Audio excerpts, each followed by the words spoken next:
Don't Link, it's your boy Ink with season 2, episode 1 of Walking Dead. A very cool episode indeed. We have the group who just left the CBC. We know they've been out for 2 days. They know they're running low on water, on food, on fuel, which is constantly going to be a problem. More people to take care of. And they don't have the security.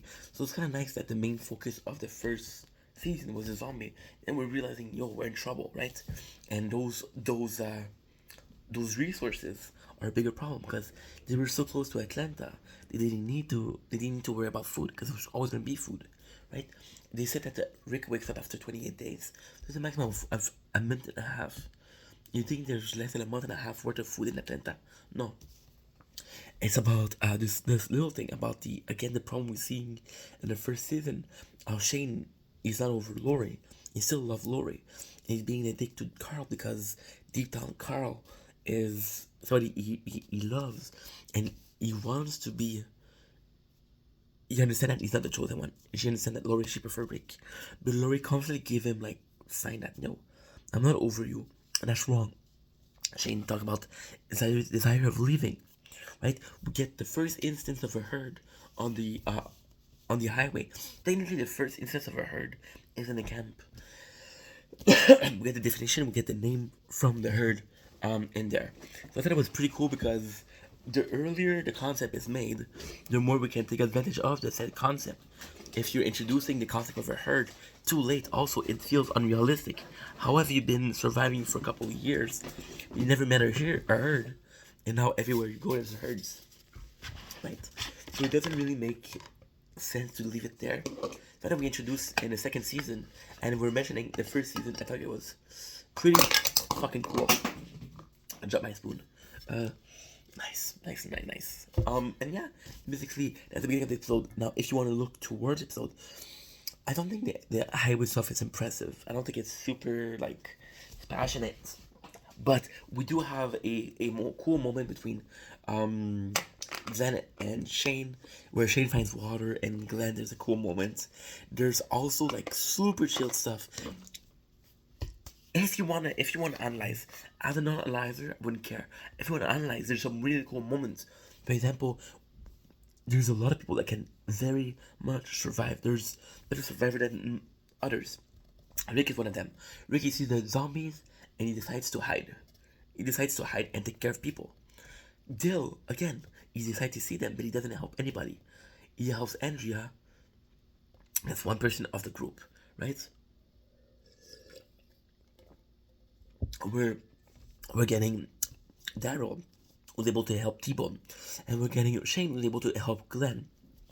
So there's a clear sign of we're the stronger one, we're taking care of the weak one, and there's clear discrepancy between the two genre. Like, you can't expect your group to be all strong. And of course, if you're at season 11, last season, if your people made it through a lot, they're gonna be strong. But in the beginning, we're in season 2 right now, so it's normal that it's weak. There's another cool scene where Carl finds some weapon. That's gonna come up a lot later. But again, it's sad because that moment was so important, and Carl, if you know the show, you know Carl's a kind of a badass. But if you're seeing that simple moment, this is the first time that Carl does something that is courageous, right? That's badass. He goes to get some weapons, right? And then you want to feel good for Carl. You want to be like, yo, good job, bro. But then he goes to see Shane, and Shane, he just brush him off. And Shane, again, he seemed like an asshole, but then he gives his reason. And it's a perfectly reasonable reason. I don't want to get too close to Carl because I'm going to have to leave you guys, right? And it's such because the moment Lori tells them, yo, choose Rick, and the moment Shane tells her about leaving, she's like, "Oh no, stay, please."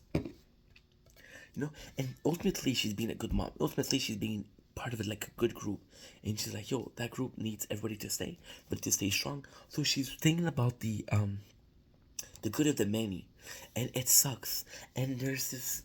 If you're talking about the highway, I forgot to say one thing that is super important. Dale fix what I was talking about Dale making some stupid stuff, like some stupid decision, puts everybody at risk. we lose Sophia, right? And they'll because Sophia, when they hurt past Sophia, she runs away.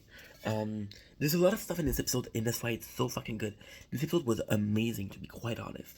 So Sophia, she runs away, and then we have to wait. And Dale has a problem with the car. He fixed the car, and doesn't tell the group because he wants to. He says, "I want to put the fuel before the argument of the fuel of the needs of the few versus the need of the many.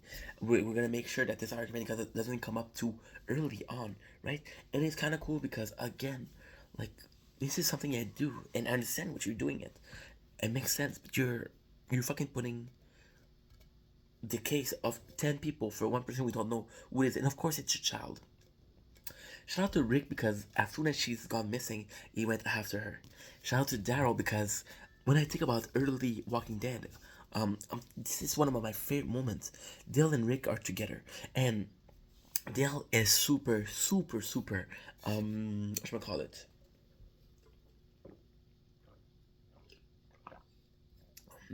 Daryl is probably the most useful person in the group. He knows how to hunt. He knows how to track.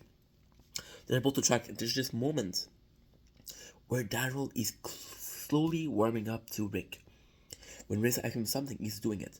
Daryl, you think he's gonna be the asshole because of season 1, episode 1, or episode 2, episode 3, when he's attacking Rick and he's like, "Yo, you killed my brother," and you understand why he's mad, right? Then he saves T-Bone. This episode, he helps Rick because he's worried about Sophia. And my favorite moment is they find a walker with a full belly, and they open up the walker just to see what it is. And there's this moment where Rick says, "At least we know," and Daryl's like, "At least we know." So what I love about this so much is it's a moment that is disgusting. Not a lot of people that have the guts to open up a zombie to find, hey, is there a little girl inside, right? But Daryl's like, "Yo, you're gonna do it? I'm gonna do it." And even then, there's even more than that. He knows how hard it is for Rick. So he decides to do it, and he uses the excuses of my knife is sharper. No, because he knows that Rick's morality will stop him from doing it. So he wants to do it, so he saves morality. So they again, we don't fight Sophia because Sophia and Rick they get separated. Rick take care of the two zombies, but he has to get away from Sophia, right? And there's this really cool moment where you hear a bell, right? Now I'm gonna give you like a little spoiler. So if you didn't see the show, please don't. There's a there's a reason why they track, and she said, "Oh well, she was so close to the highway. Why didn't she continue?" And then was like, maybe she saw something, and the something she saw is not specified, but it's the farm where she gets bitten. Yeah. Yeah. So she was there all along, and that's when she went, right? So there's this really cool moment where they hear a bell from the church, and they go, and you can kind of see who's taking care of shit. We're seeing Carl's weapon we found 20 minutes earlier get to use, and that's important because it shows that we're being more mindful. In the first season, they would have taken guns. Now they know that the guns might it show that they're learning, they're evolving as survivor, which is something we need. Like, we get this really cool scene of Rick and God talking about salvation. Salvation here, salvation there. During that, we have a scene between Lori and Shane, where she's always blaming Shane, and Shane finally tells her, "Yo, like you're not any better. We're fucking, right? I wasn't forcing myself upon you. We were fucking. You might think I'm guilty, but you're as guilty as me, right?" There's this other scene where do you say that certain people are okay? So Andrea, which is important to say, Andrea, she wants to be a better survivor because she's seeing the other survivors and she want to pull out her weight. So it's kind of cool, but again, I understand Dale. So and one episode she's suicidal. 2 days later, she wants to be very helpful. So you're like, are you okay? We don't know if she's good.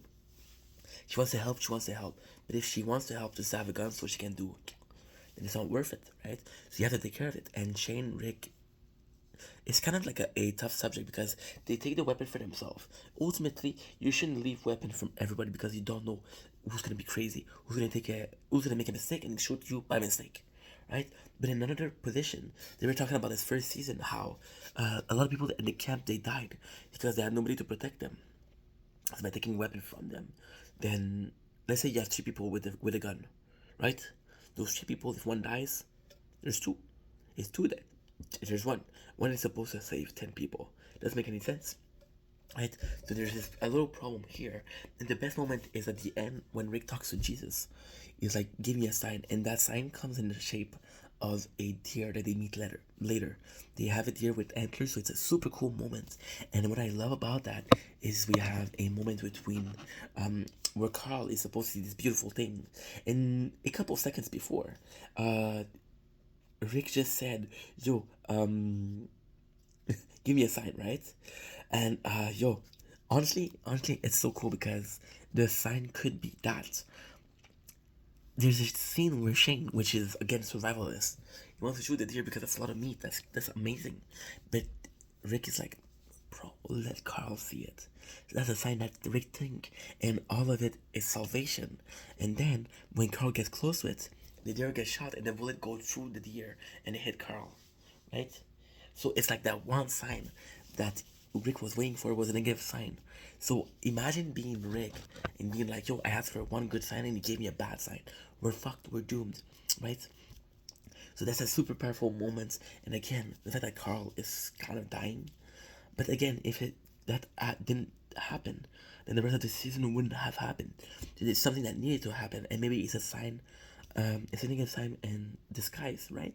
And honestly, dude, I think this episode is so good because again, you have so much going on for so little time. I've been talking for 15 minutes, and we only have a 45 minutes episode. There's a lot of subject touch. I like that in the previous episode we were talking about what should I call it? Um,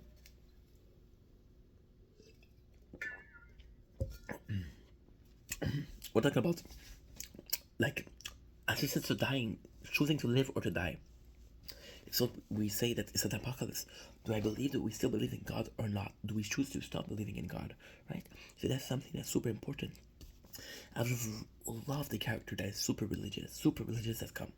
Like, yeah, Rick's speech is nice, but when your speech to God says, "I'm not the biggest believer," it kind of diminishes the argument.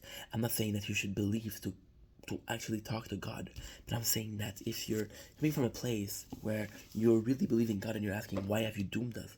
Why did you forsaken us?" Right? God, why have you forsaken us? And it's amazing that we're getting this moment, but I would prefer the moment where, for example, Dale could have been the guy is no morally and he could pray, but then this moment, this church fall upon their ears, right? And it sucks because although that was a really good, really cool moment, it not until very much later that we explored spirituality with a character called Gabriel, which is a priest. You could have checked. I think this could have been a bit more, like although I think the highway is kind of cool, right? And one thing that I should talk about the highway also is it possibly I was asking why Andrea she wanted to be like this survivalist, or there's a moment in the RV where there's a zombie that's coming to her, and she has a really hard time killing it. So it might have been that reason, but it doesn't make any sense because she wants to be taking care of weapon before that. And yeah, that's basically the episode. As always, I love you guys. It was an amazing episode. Season two, episode one, incredible. Season two is pretty weak compared to season one. But getting an episode like that is still fucking unbelievable, dude. And also, there's so many things that changed in season two. There's so many things that we notice, and bro, it's so cool. It's just a blessing. It's actually a blessing in disguise that we're getting like this season because yeah, it might be the weaker, but the things that are introduced in this season, right? In season one and season two is a bit better because season two you're introducing everything that's going on in there. Season one is introducing the zombie cup, introducing the apocalypse, right? Season two is supposed to add some other stuff. So enough with the fucking talk. Go watch the episode. I love you guys. Peace.